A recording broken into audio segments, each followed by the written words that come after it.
Número 14, Abraham y Melquisedec. ¿Cómo estamos, amigos? Relatando la historia de nuestro Padre, el Padre de la fe. Que eso es lo que significa el nombre de Abraham. Ab es el Padre. Es padre de una muchedumbre, de un pueblo numeroso. Hemos visto hasta ahora cómo comenzaba esta historia de Abraham saliendo de un lugar recóndito, donde es Dios el que interviene, y Abraham aparece como un hombre fiel, como un hombre creyente de verdad, con un hombre que atiende a la voz de Dios, deja su comodidad allá entre el Éufrates y el Tigris, en tierras de abundancia y de fecundidad, y parte con toda su tribu, con su mujer, con sus hijos no había tenido hijos precisamente, pero sí con sus siervos, con su parentela, con una cantidad enorme de animales, etcétera, con las tiendas de campaña. Ya nos hemos hecho a la idea de cómo este hombre lo que está haciendo es siguiendo la estela o la estrella de este Dios que se le aparece, que le interpela, que le dice: vete al lugar que yo te indicaré. Y con una fe profunda, veíamos en los capítulos anteriores, a partir del capítulo 12, habíamos dicho que había terminado, había concluido toda la etapa de los 11 primeros capítulos del Génesis, que se perdían un poco en la noche de los tiempos, y con Abraham comienza la historia real, comprobable, de lugares físicos precisos, con nombres precisos, tanto de personas como de lugares que van recorriendo. Y ya habíamos visto cómo Abraham parte, se encuentra en la soledad del desierto, llega a descubrir esta tierra que va a ser suya y que compra él con su dinero para habitar en ella, en Hebrón principalmente. Establece una relación directa con Dios, no de un ritual muy amplio, sino el ritual común a todos estos pueblos, que era sencillamente ofrecer un sacrificio en un lugar alto para dar gracias a Dios por la vida, por la familia, por la riqueza, por la paz y la tranquilidad que él tenía. Eso estaba en el capítulo 12. Enseguida vimos en el anterior, en el 13, cómo Abraham y Lot, que es su sobrino, tienen dificultades, y no tanto entre ellos como entre sus siervos y entre sus pastores. Natural. Un pueblo que necesita ante todo el agua, y tienen que disputarse los pozos, tienen que disputarse las tierras, en una tierra que está prácticamente deshabitada, y ahí viene el relato de esta separación. Tal vez para recordar que dentro del pueblo de Israel hay una cantidad de tribus, aunque todas estén de alguna manera relacionadas de sangre con el gran patriarca que es Abraham. A partir de ahí, ahora continuamos la lectura en el capítulo 14, 17. Y como hacemos todos los días, leamos un poco y vamos comentando lo que significa este encuentro de Abraham con Melquisedec. Un nombre que para la gente que ha leído mucho la Biblia no tiene nada de extraño, pero para quien es un poquito más ajeno le resulta un poco difícil, salvo haber escuchado alguna vez un salmo en que dice: según el orden de Melquisedec, para decir que el Señor Jesús, en la carta a los Hebreos, Él es como el sumo sacerdote, que ya no es el sacerdote de un pueblo, del pueblo de Israel, sino que es el sacerdote de la humanidad. Pues bien, este Melquisedec que aparece aquí en el capítulo 14 del Génesis es precisamente ese hombre. Pero leamos la Sagrada Escritura. A su regreso, así que había ido a una campaña antes Abraham, y nos la ha contado al principio del capítulo 14, en que tiene algunas batidas, habla de reyes, pero hablemos más bien de unos jefes de tribu o algo así. A su regreso, después de batir a Kedorlaomer, miren los nombres tremendos, Kedorlaomer, y a los reyes que con él estaban, le salió al encuentro el rey de Sodoma en el valle de Sabé, o sea, en el valle del rey. Advirtamos como en todas estas lecturas que estamos haciendo, que el autor es muy preciso en manifestar el lugar donde se están dando los datos, los nombres, por extraños que nos parezcan bien recordados. Que Dorlaomer nos resulta hasta difícil leerlo. Nos suena un poco a estas sagas modernas que estamos acostumbrados en los cuentos de niños. Hay que buscar nombres. Bueno, pues este era el nombre de este rey o reyezuelo, o pequeño rey o pequeño jefe de tribu, al que le sale al encuentro este rey de Sodoma a Abraham, que ya es hombre como conocido dentro del valle.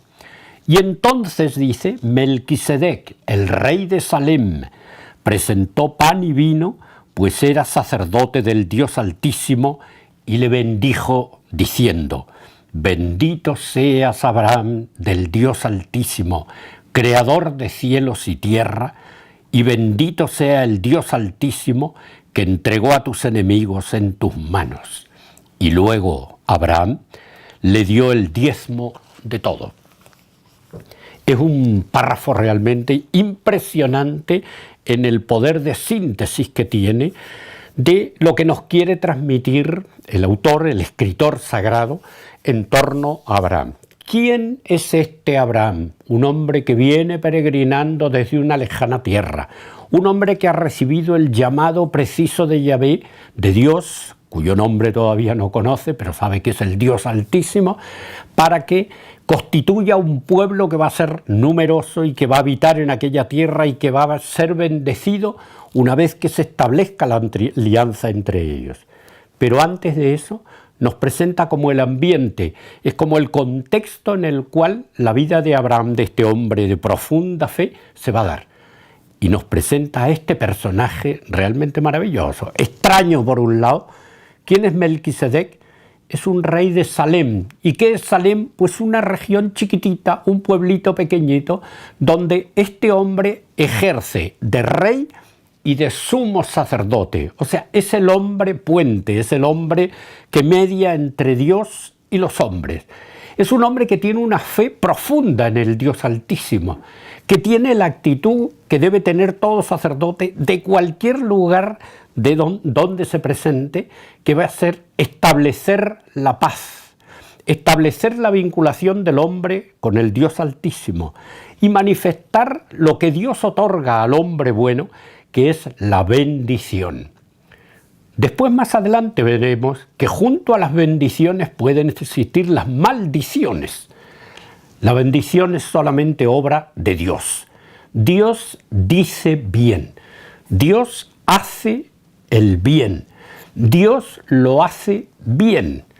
Y obviamente el bien que Dios hace es la paz interior y exterior de los hombres.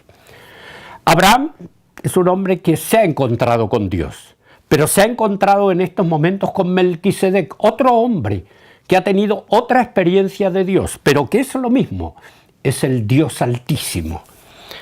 Y aquí lo que nos llama la atención, después de conocer obviamente el Antiguo y el Nuevo Testamento, es esa vinculación de un sacrificio que ya no es el sacrificio de un cordero, sino que aparece como un sacrificio distinto, un rito distinto que tiene que ver con la vida familiar. Le ofrece pan y le ofrece vino. Es decir, comparte con él la comida como una señal de la bendición de Dios con los hombres. Y esto es lo que hace que recoja toda la Sagrada Escritura, que lo recojan los profetas, pero que lo recoja sobre todo San Pablo al querer hacer una síntesis de esta presencia de Dios en la historia, que se va a manifestar en Cristo Jesús como la culminación. ¿Y qué va a ser Cristo? ¿Qué va a ser el Señor? Pues va a ser el supremo Rey, el supremo sacerdote, pero al mismo tiempo también la víctima. Y él también ofrece a sus discípulos esta ofrenda de pan y de vino que vienen a sintetizar esto que fuera como preanunciado en un texto tan remoto, en una historia tan remota como es esta de Abraham. Y dióle a Abraham el diezmo de todo.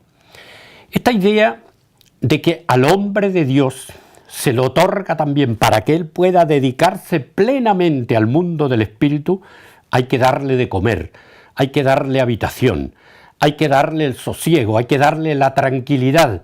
Y si era un hombre que tenía a su vez también su familia, había que contribuir para que él no tuviera que preocuparse de las cosas de este mundo, sino que se preocupara de las cosas de Dios.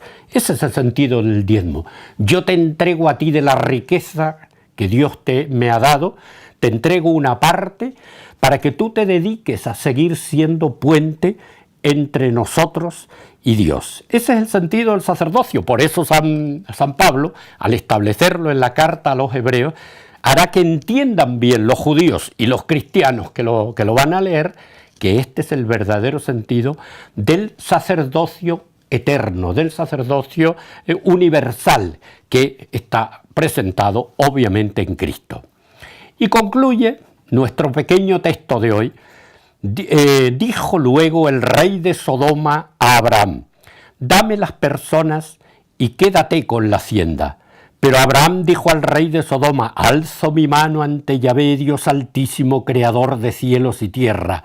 Ni un hilo, ni la correa de un zapato, ni nada de lo tuyo tomaré, y así no dirás: yo he enriquecido a Abraham. Nada en absoluto, salvo lo que han comido los mozos y la parte de los hombres que fueron conmigo, Aner, Escol y Mambré, ellos que tomen su parte. Si no lo estuviéramos contextualizado, este texto nos resultaría también extraño, pero es nuevamente otra idea sobre Abraham que nos quiere transmitir el texto sagrado. Abraham es un hombre de Dios, es un hombre honrado, es un hombre honorable con la palabra, es un hombre que mira siempre al Dios Altísimo, es un hombre universal, es un hombre que se abre a donde quiera esté Dios. Por eso con Melquisedec reconoce a través de él la relación con Dios, aun cuando él haya recibido esta invitación particular de Dios para establecer un pueblo. Me parece que es una lectura que, siendo tan antigua, es lo más actual que hay.